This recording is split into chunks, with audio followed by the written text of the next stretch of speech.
Welcome to the Pat White Show.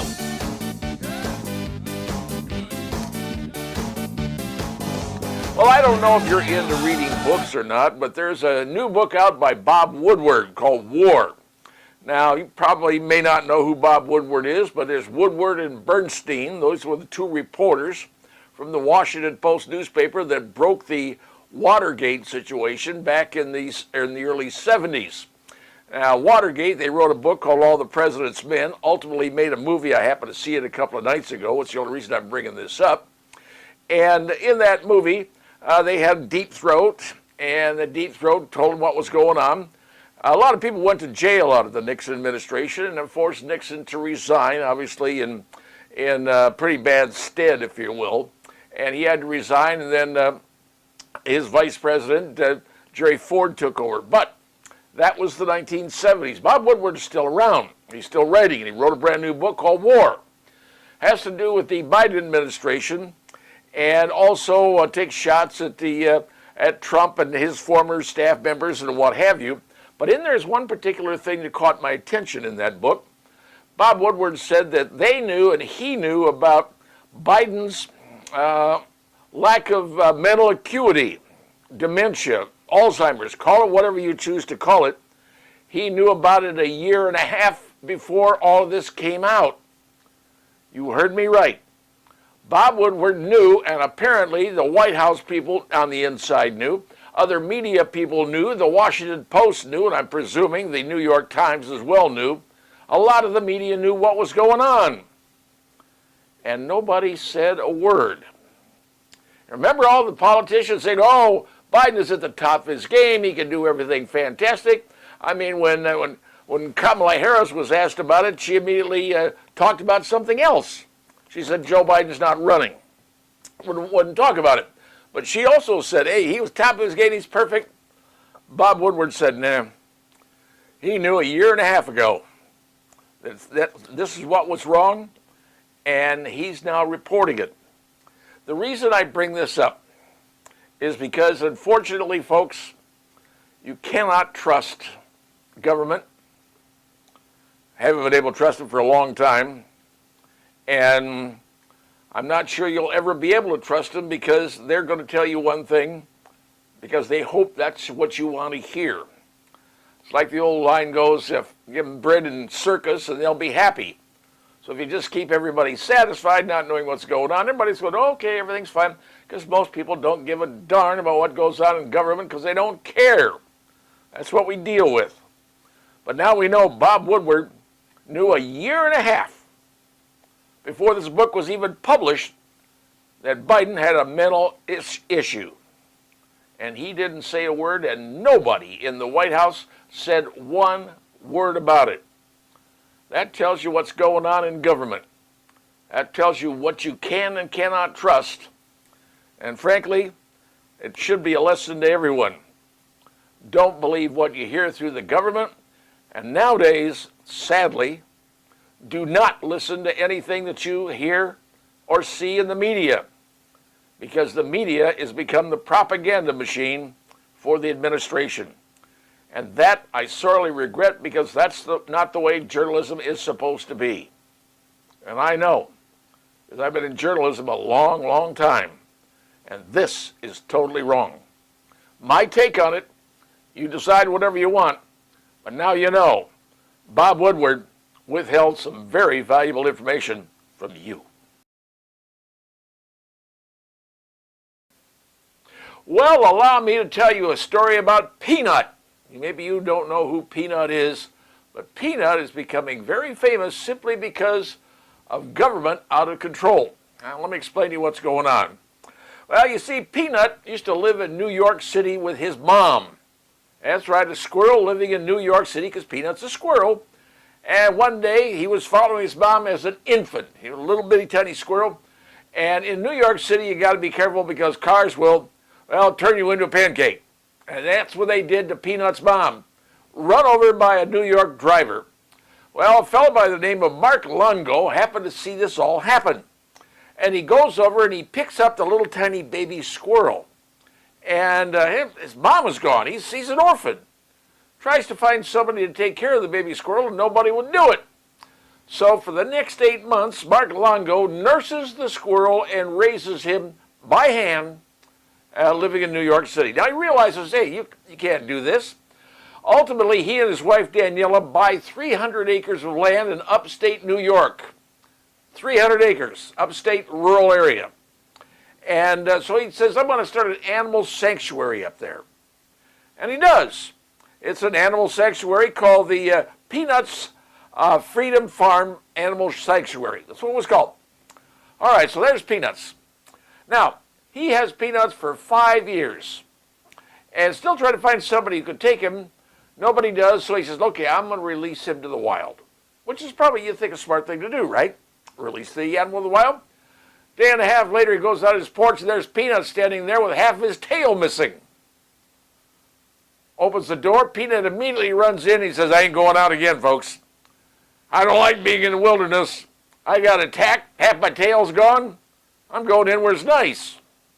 So, Peanut comes home because Peanut doesn't like being out in the wild because he's been raised by, well, Mr. Longo. So for the next 5 years, he becomes Mr. Longo's pet. But Mr. Longo also adopts another animal, Fred the raccoon.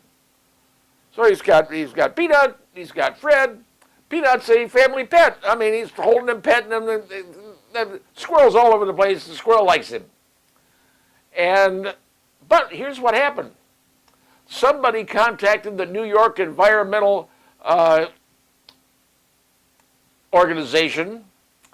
Environmental Conservation Organization. I'm sorry, I want to get that correct. And they sent out 10, count them, 10 armed agents to, well, attack Mr. Longo's home and sanctuary, and where they held him in captivity for 5 hours. That's what I'm saying. They held him in captivity for 5 hours. Also, Danielle, his wife, apparently she's a German ancestry, and they spent time questioning her about her being a resident in the United States.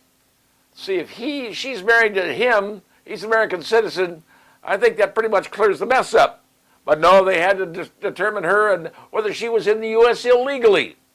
10 armed agents spent 5 hours at Mr. Longo's house, and during the process of trying to abscond or take both the Peanut and Fred the raccoon, Peanut bites one of the agents trying to abscond him. Well, if you're an animal, you don't know who's around. Hey, with your dog, you try it with your dog, somebody comes to your dog doesn't know, dog's going to bite him, right? Well, so they say, okay, Peanut bit one of the agents who wasn't wearing gloves. After they finally left after 5 hours, then they took Peanut back, and they said, well, we need to do a rabies test, so they killed both him, the Peanut, and killed the raccoon, because you can't do a rabies test on live animals, okay? All right, so here's the deal. Peanut is now dead, and Mr. Longo is very upset about it. He's been on TV, he was on all sorts of programs, Kumo's program, Dan's program, I mean a lot of folks. Started a GoFundMe when Peanut was live, trying to get Peanut sprung. Unfortunately, Peanut's dead. Well, Peanut has almost 700,000 followers on Instagram, and the GoFundMe account raised $200,000, which now goes for the animal sanctuary. The point I'm telling you all of this is what government can do. And government just does what they want to do and takes Peanut and kills him. Now you understand why so many people are upset, because government got out of control and putting 10 armed agents to go get back a squirrel. New York, folks, welcome to it. Now you understand what's going on about Peanut the squirrel, who's now living in memoriam and had 700,000 followers and managed to get about $200,000 of donations. It just goes to show you, somebody's trying to do something nice, and the government says, we ain't going to let you do that. That's what bureaucrats do, folks. That's why people don't trust government like we used to, and it ain't getting better. Recently, I happened to see a new television commercial and reminded me of something we had here in Fort Wayne, Indiana a number of years ago.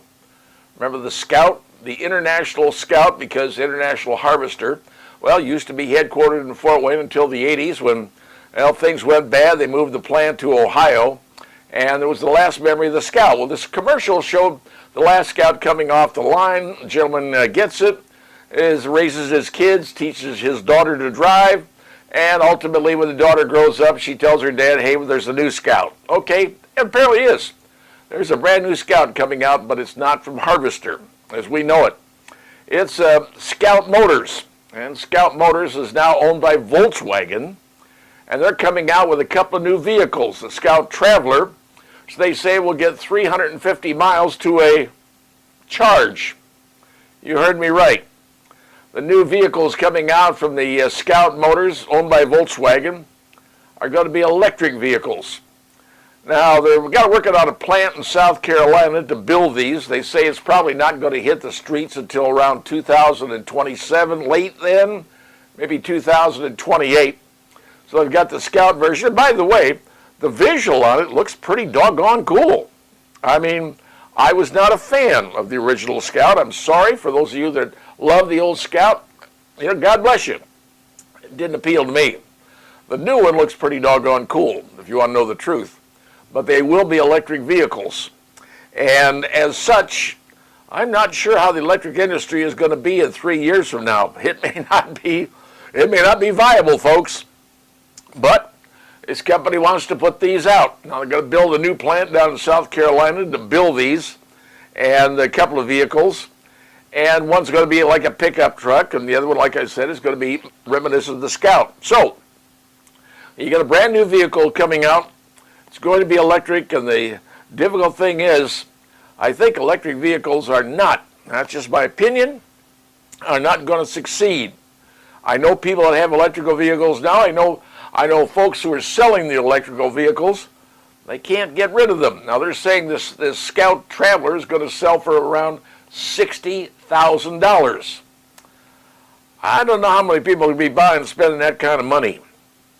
America, you know, we're in a difficult financial situation right now. We can't afford a lot of stuff.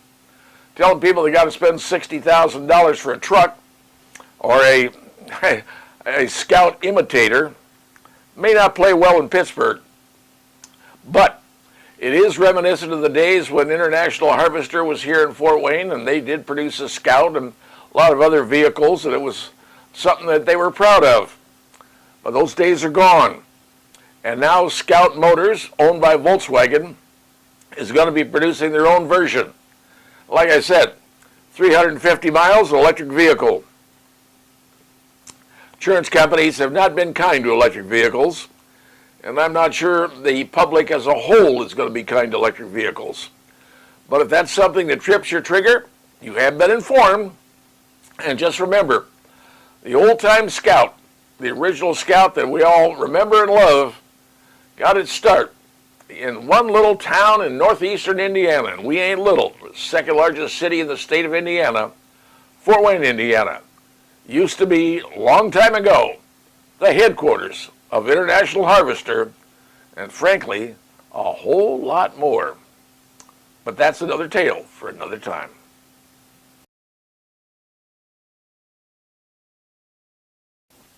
One of the things that I recall when I was younger was a special publication that came out from Nieman Marcus. I don't know if you recall this, but it was called the Christmas Book. And it's been around since 1926. It started out as a 16-page booklet of things that you dreamed about having, but never could afford. And I mean really expensive and rare things.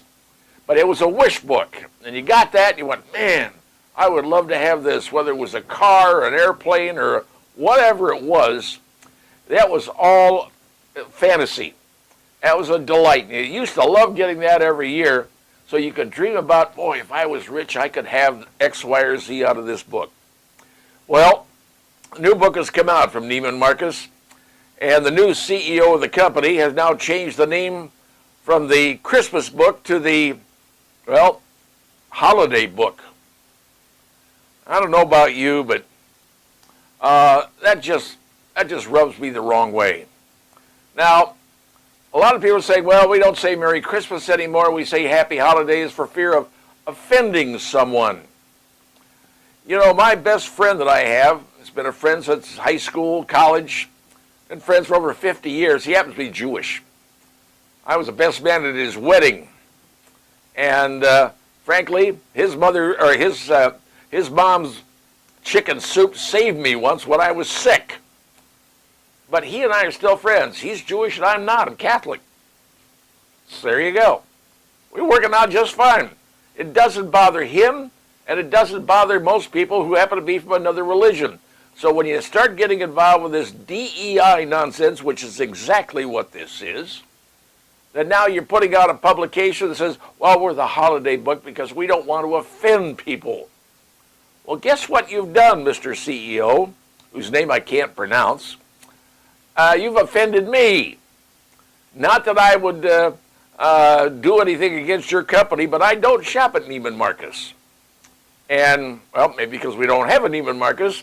And frankly, Nieman Marcus is about to go out of business anyway because they're going to be purchased by Saks Fifth Avenue. These are all New York companies, big time. But the sad thing is, that Christmas book that so many people loved over the years, because now it's a big giant, even it's a fantasy book. They call it now the holiday book. Sorry, it doesn't have the same ring to it. Christmas is a time for dreaming, time for wishing, and it's a time for a lot of other things too. But for the young folks, young people out there, this is what dreams are made of. Changing from Christmas to a holiday book demeans the whole concept of Christmas. My opinion, just my opinion. This is how I feel about it. I think it's wrong, and I'm disheartened with what's going on at Nieman Marcus. Not that I would shop there, but it's a sad day when we're starting to go down that path. Just my opinion, folks. Just my opinion. Don't know how you feel, but if you feel the same way as I do, you're probably disturbed too.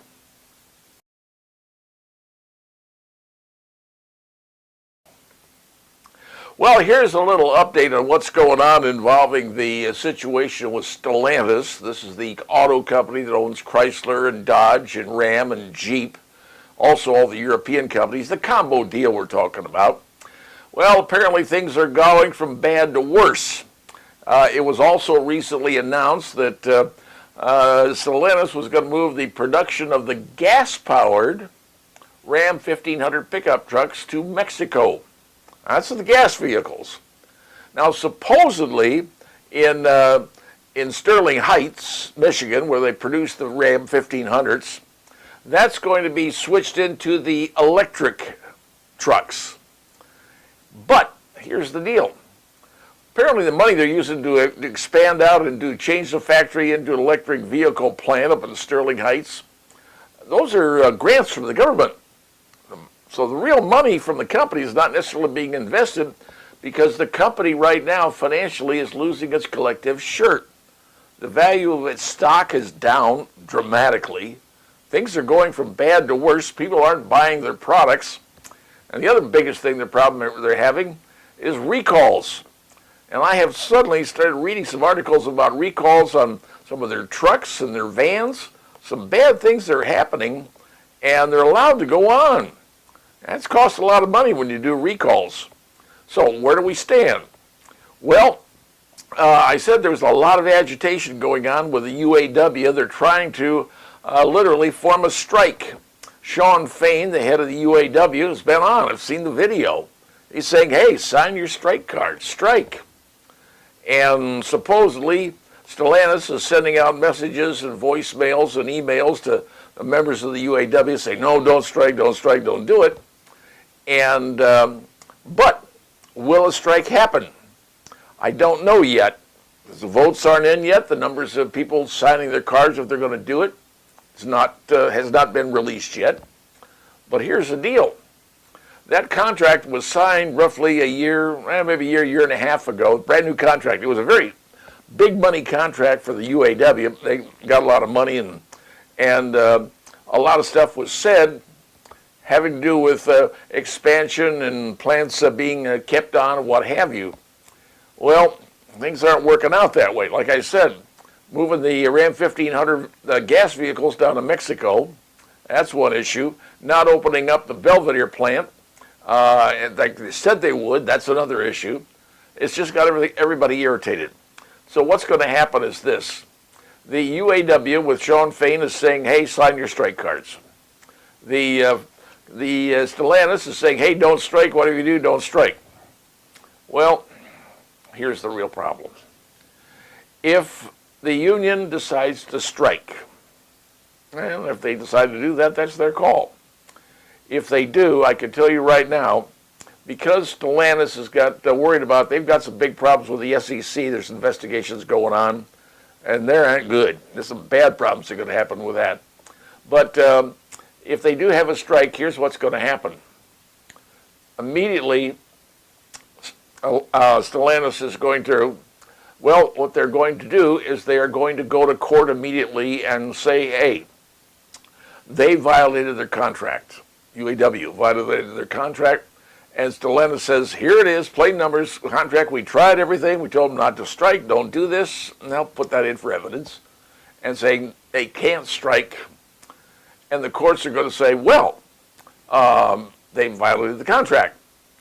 Stellantis will then be able to tell their employees, we're going to layoffs. Or worse than that, they tell all their employees, we're going on strike. We're not going on strike. We are firing you. We are relieving you of your job. They're already relieving people right now. There's people on indefinite layoff. Indefinite layoff essentially means you're fired. So this is what's happening, folks. Look for this. If a strike occurs, it's going to ripple through the entire economy. It's going to be bad. And if it does, Stellantis is going into court. And how the courts handle this is going to tell you a whole lot. We could see a major disruption in the United States of America that could lead to some very, very bad problems. Very bad. I'm just giving you a heads-up warning, so now you know. You've been told. Keep an eye out. Something big could be happening very soon.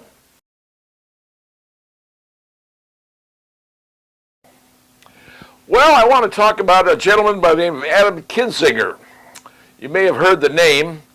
He was formerly in Congress, a U.S. House of Representative members, but he was one of the folks who decided on the Republican side to go after Donald Trump and bring charges against him in Congress. And he was one of those Republicans who did that. Well, he has since left Congress after the impeachment situation that he went through, and he ultimately joined CNN, which tells you, well, that may determine what he is, what he's done. Didn't start out that way. He's from Illinois. He went to high school in Illinois, in Bloomington, Illinois.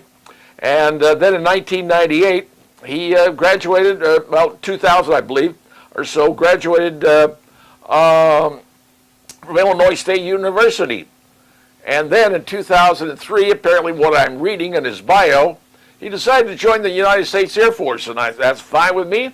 Became a commissioned officer and ultimately went to pilot training and won his wings as a U.S. Air Force pilot. And I can tell you, as one who's done that myself, it ain't easy. And I give him credit for that. That's a hard thing to do and to come across, because many people do not manage to get through that program. It's a tough one to get through. But anyway, he gets himself commissioned, wins his wings, kind of like mine, and ends up flying the KC-135 in the Air Mobility Command. Did that, flew to a number of nations, as we all have. Anybody who flies a Stratobladder knows what I'm talking about. You go everywhere. Now, he was in ACM because he was after 1990. I was in SAC, Strategic Air Command. That goes back into the after World War II until 1990. I was a SAC pilot. He was ACM. And then ultimately he transitioned from the actives to the Air National Guard and flew a C-26R model. I flew the C-26A model, I guess it was. And so we both had the same kind of path going along the way. He flew the C-26, I flew the C-26, same aircraft. I did not get into politics. He did. I'm not interested in being in politics. Comment on it? Yeah, maybe I do that. But I am not interested in being in politics, folks. Now, He has gotten out of politics, is now at CNN, and he unfortunately was helping a person campaign in Kansas City to beat Josh Hawley in the Senate. Got themselves in a shooting accident involved, shooting a gun at between 5 and 7 meters, an AR-15 at that distance. That, my friends, is stupid. In any way, shape, or form, shooting a high-powered centerfire rifle at steel at 5 to 7 yards is dangerous. And then having canisters of thermite sitting on the table with a bunch of guns loaded on them, when the bullets are flying and ricochets, is even more dangerous. Apparently he wasn't thinking. Well, I can tell you right now, if that's his mentality, then I'm glad he's out of politics, and I'm glad he's working for CNN and not somebody else.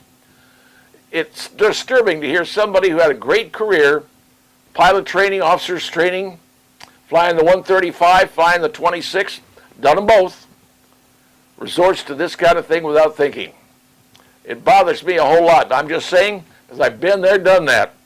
But the only difference is, I'm a certified registered, a RSO. My job is safety. His job apparently is doing some very stupid things with long guns, and he ought to know better. So you want to have your lunch at McDonald's, and boy, you'd like to have yourself a ice cream to go with it. Except the ice cream machine at McDonald's is broke. How many times have you heard that story? Seems like it's about everywhere, and every McDonald's, the ice cream machine is down, you can't get what you want. Why was that? Well, it turns out that a company called Taylor Equipment owns the rights, the copyrighted and exclusive rights to repair the machines nationwide on all those machines. And for whatever reason, the folks at McDonald's and the folks at Taylor, the manufacturing company, ain't getting along too well, or they can't get their machines fixed, the McDonald's people say. Don't know what the problem is, I don't know the issue, but I can tell you this. The McDonald's folks decided to go to the U.S. Copyright Office and seek an exemption for the copyright that Taylor has on the machines. Because see, Taylor's got these digital locks on the machine, and they are the only one with the keys. So it can't be opened up, can't be fixed, unless somebody's got a right to do it. And they had the copyright on it, so they're saying, nah, we ain't doing that until McDonald's meets whatever their demands are, and I have no idea what it is. So the McDonald's went to the Copyright Office and said, hey, we need an exemption, and believe it or not, they got it. What that now means is McDonald's is going to be able to use a third party to fix the ice cream machines. Now, how long will that happen? Well, the exemption went into effect about last week. Now, you got to find vendors and equipment companies who are able to take care of the machines, able to service the machines, because they're going to need all the documents, the schematics, and everything you need to know about the machine. Because you just can't go over there, open it up, and go, well, let me see how this part works, let me put this in. No, don't work that way. You got to know what you're dealing with. I don't know how long it's going to take people to get that information, and how long it'll take to find companies who are qualified to work on the McDonald's ice cream machines, but now you know. Very soon, maybe, just maybe, the ice cream will be flowing at your favorite McDonald's once again. Can't guarantee anything because, well, sometimes things don't work out as fast as you hope they would.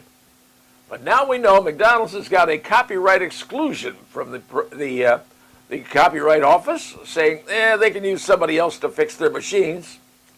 And will Taylor then take that to a higher court to say, hey, it's our machines, they can't do that, can't do an exception? Yeah, they could. We just don't know what's going to happen. What we do know is now McDonald's could try to get their ice cream machines fixed. Hopefully they will. Will they? Only time will tell.